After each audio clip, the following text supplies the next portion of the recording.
Here's Katie Salen, and I wanted to ask you what is exciting you about the topic area that you're chairing for the DML conference.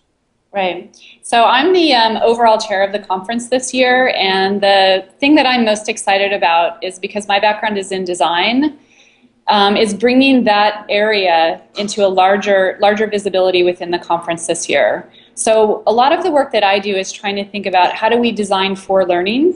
So how do we begin to, on the one hand, understand the qualities of existing kinds of software platforms, certain kinds of social network sites, certain kinds of learning ecologies that we show are being super effective with kids in engaging young people.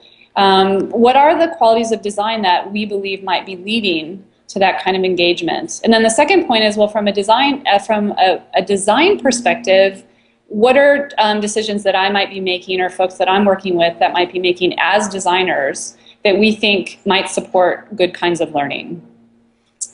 So these sound to me like the kinds of questions you would like people to be pondering before they get to the conference. Any hints on a one or two examples of answers to those questions that give people some kind of examples?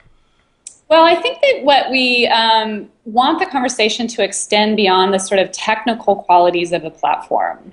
So when we talk about design, what we're really talking about are a whole set of social and cultural practices as well that may arise out of the constraints of any kind of piece of technology. So what we're understanding is that when you design, let's say design a game, you're not just designing the interface, but you're also really trying to understand how you're designing for community.